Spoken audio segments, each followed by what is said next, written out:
Well then, hello guys, this is Velis here. I made a post on Reddit recently about how to replicate Riven in Elden Ring, and this is just a follow-up video on that. I will show you the cosmetics just briefly. I changed a few values, but it's not like, there are not major changes, just a few. I will also talk about a bit of variation depending on the skin you're going for. I will then show you armor pieces, weaponry, Ash of Wars, and Incantations, all the good stuff. I'm not gonna show you any sorcery because I simply don't go with sorcery. I don't like having a staff in the left-hand hand. So yeah, incantations instead. So for the looks now, obviously you go with body type B, a young age, young voice 1. Base template, I went with Truth Seeker at the beginning, but I had a video on Siri, or I watched a video on Siri, how to replicate Siri in Elden Ring, and then I changed values quite a lot, so the base template doesn't matter. For the skin color, I went with a rather orange skin color with a bit of color to it. Depending on what skin you want to go for, you may want to consider having less color to it, like a bit more of a, I guess, a whitish skin color. But I personally prefer this version here for the replication of a cinematic, Awaken cinematic Riven.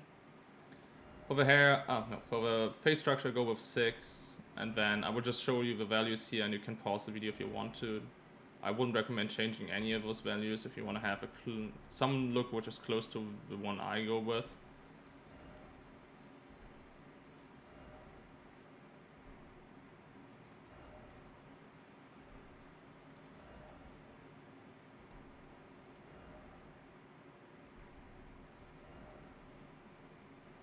So things that I still feel like are a bit different to her looks in the cinematic are her lips are shaped a bit different, her eyes are shaped a bit different, and obviously the hairs are different.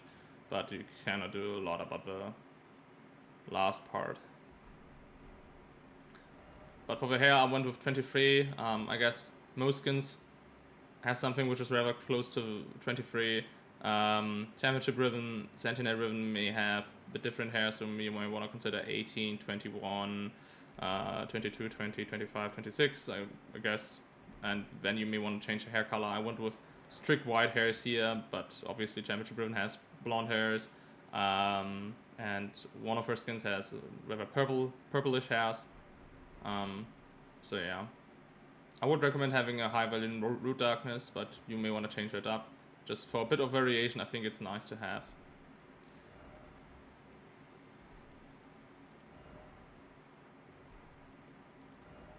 I went with eyelashes 3, 1, 2, I guess I find 2. I would just not recommend going with 4 because they kinda draw attention to them.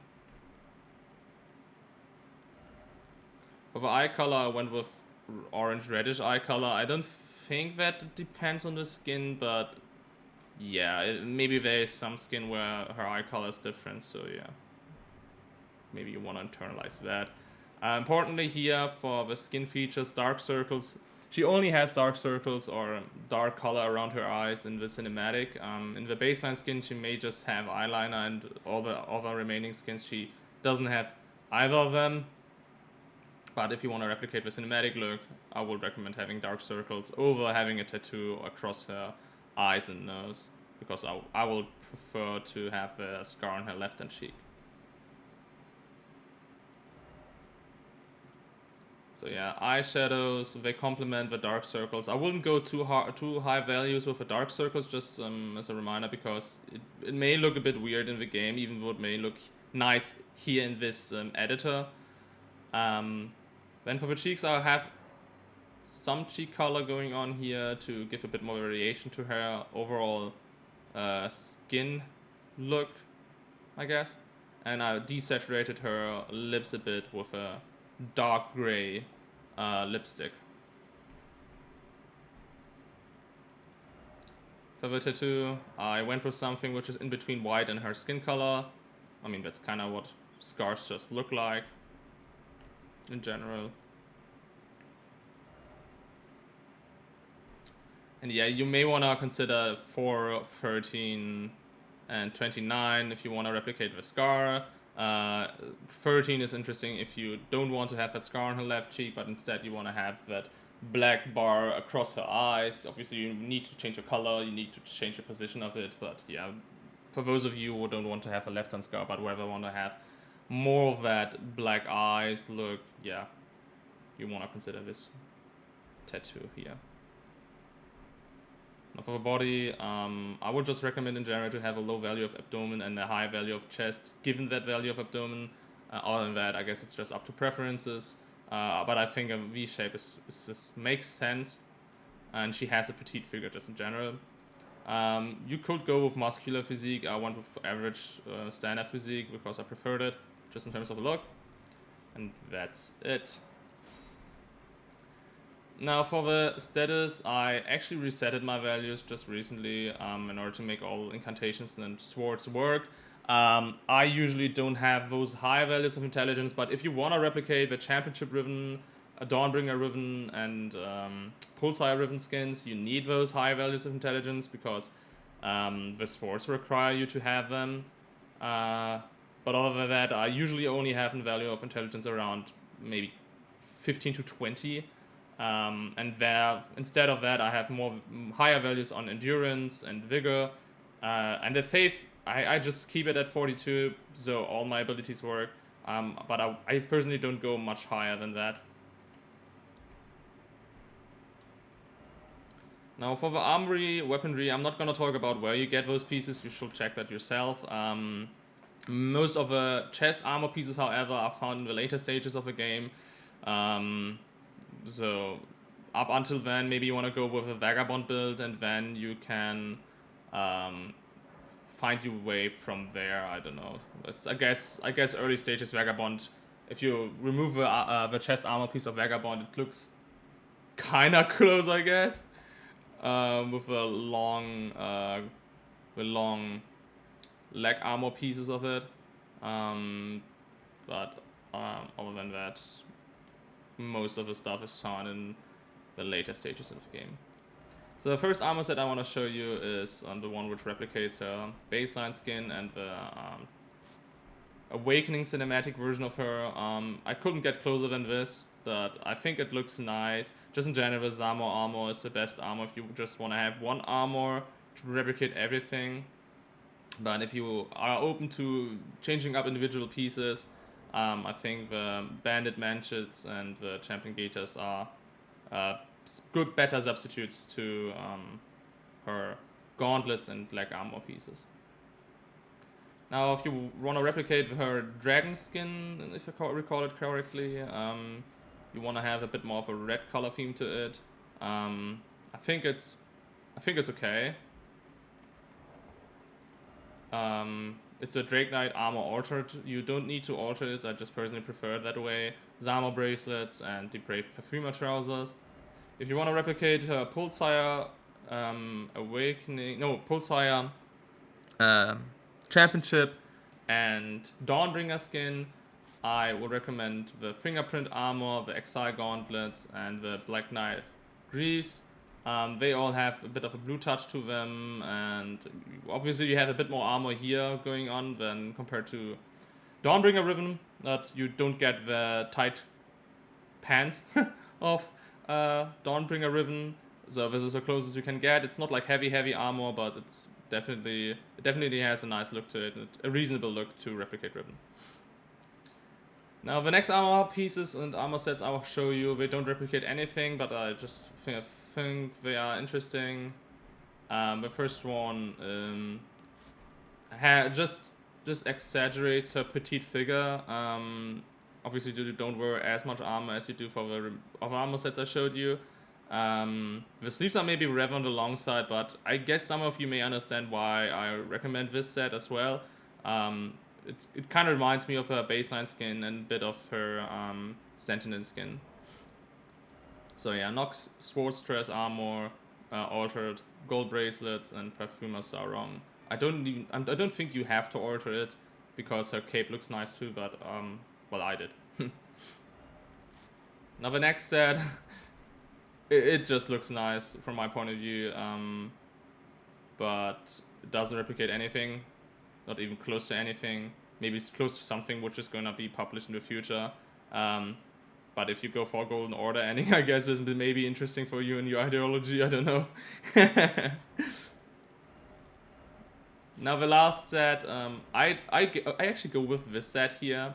I just like the look of it, and there's actually a sword to it which perfectly fits to the black color theme going on, this black golden color theme. And I personally use a lot of black incantations or black flame blades and a few other. And there it makes sense to have a black armor set too, at least to my liking. So the sword I was talking about is here the Star's Courage or what was it? Star's Courage? A great sword. Just this sword you get from Radan.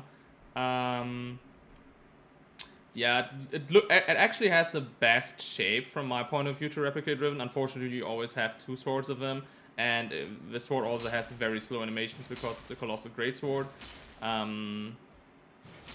Yeah, it's Ash of War. I guess it's okay. It's kind of replicating her W, but maybe not necessarily. But yeah, I just like that sword, and even though it deviates it important points to her sword, I actually like going with it.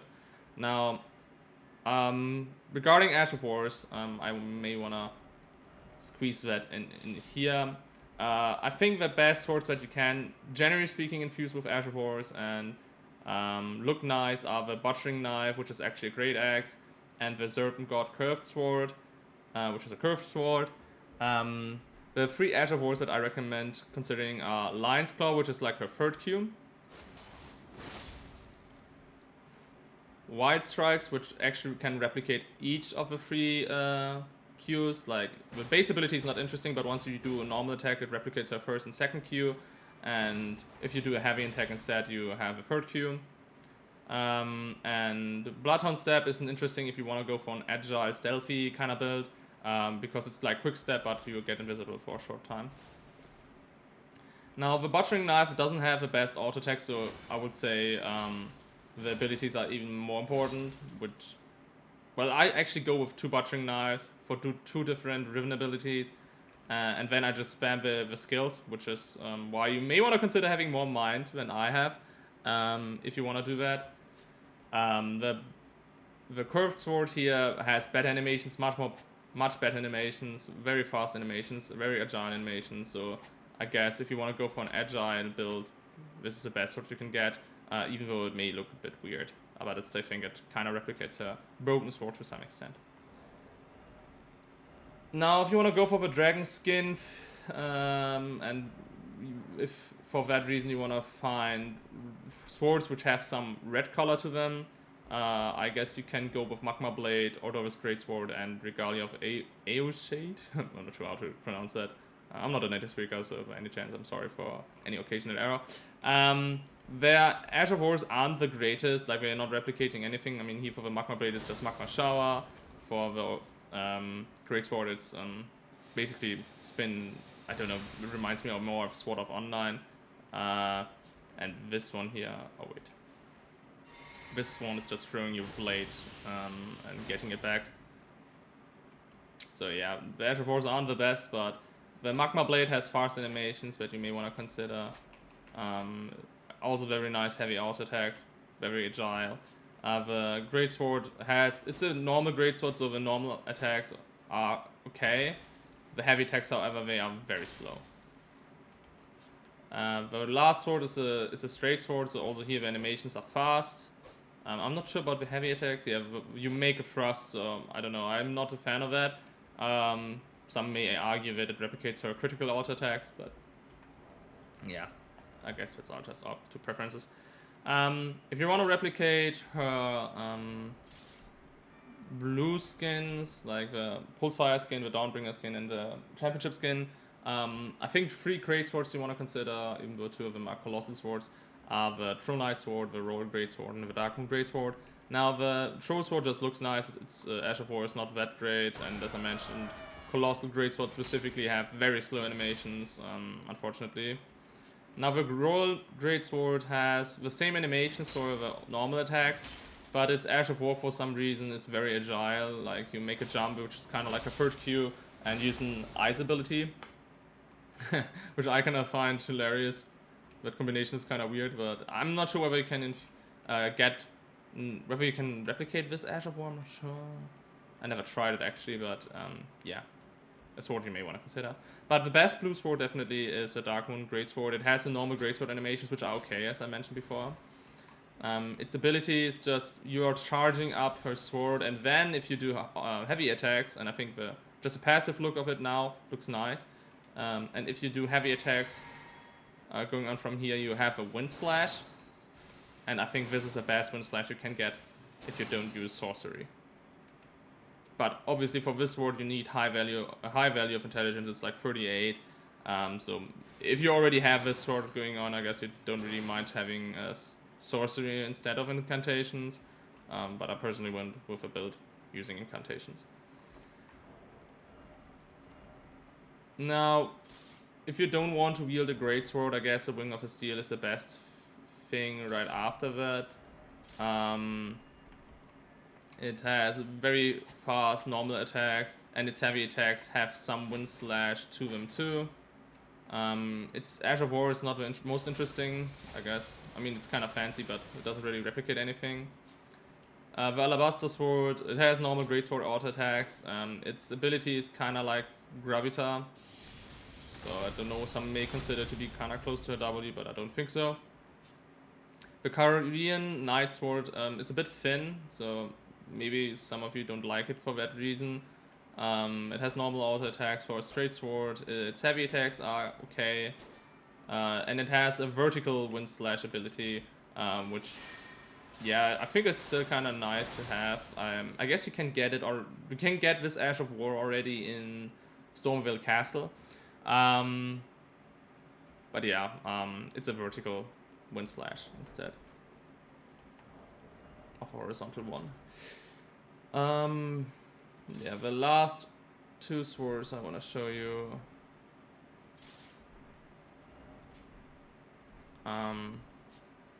So here the Crystal Sword has a nice look to it, normal straight sword attacks. Even though you make a thrust of a heavy attack, I guess it's okay. Its Ash of War is, well, not interesting, but I believe you can infuse it with Ash of War. The Clintstone Sword has a nice look to it. It has a bit more width to it. It has good auto attacks. The heavy attacks are okay. Its ability is not worth mentioning.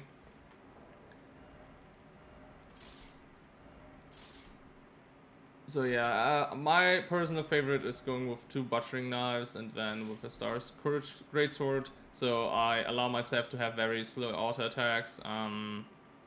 But I'm basically spamming the abilities, so yeah, that's what I do. I'm using incantations, so I need a seal. I use a finger seal. The good thing, if you don't have any left armament, you just it looks kind of clean. It looks cleaner than if you have multiple left armaments. So I wouldn't recommend having too much armaments anyway. If you want to have light equipment load or medium equipment load, which I think is important to have. Well, to be agile. But the finger seal is a seal which doesn't draw too much attention. I mean, it's glowing a bit, but I guess it's fine. Now for the incantations I use, I would recommend considering Black Flame Blade or any sort of ability which is kind of close to that. Black Flame Blade makes your blade have some fire effects to it, which kind of replicate her ultimate ability.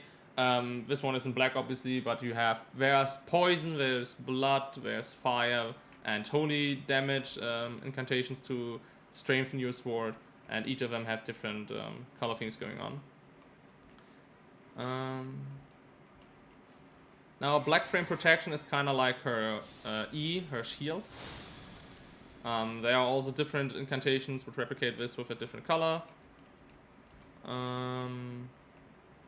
Noble Presence is kind of like a W, but in black. And Rejection does it just in general. And there are similar incantations to this one for with other color themes. Yeah, those are the incantations which I believe are kind of close to some abilities, but I have a few incantations which don't really replicate anything of her, specifically like Black Flame Ritual, which can be useful sometimes. Black Flame. Assassin's Approach, which just, well, if you use it, you don't make too many sounds, and I believe you receive less damage if you fall.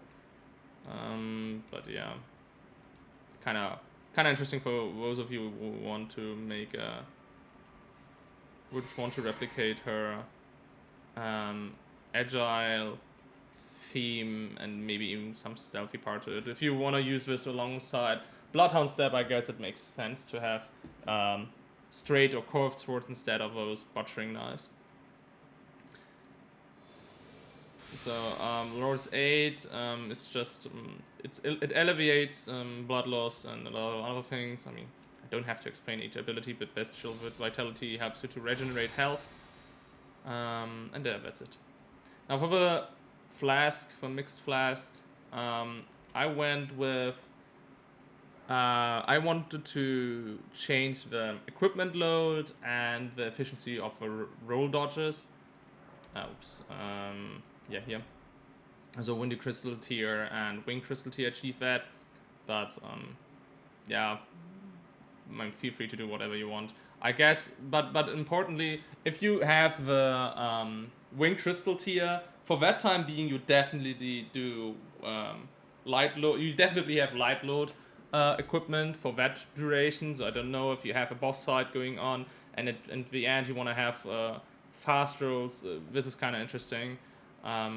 But other than that, it has very limited users. Did I forget something? Yeah, Talisman. I went with free Talisman, which reduce equipment load. Increase maximum equipment load in order to achieve medium load.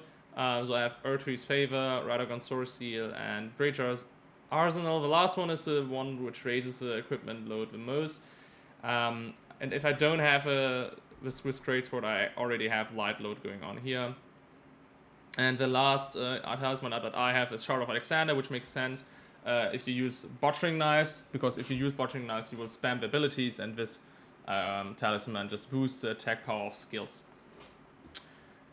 So yeah, that's it, guys. I hope you enjoyed the video. I hope you were able to gain some benefit or grasp some benefit of it, and feel free to recommend me anything that you find to be interesting if you want to replicate Riven, and all that. Endorse the article that I posted on Reddit, and also feel free to endorse the nexusmod upload that I did, and this video. So then, see ya.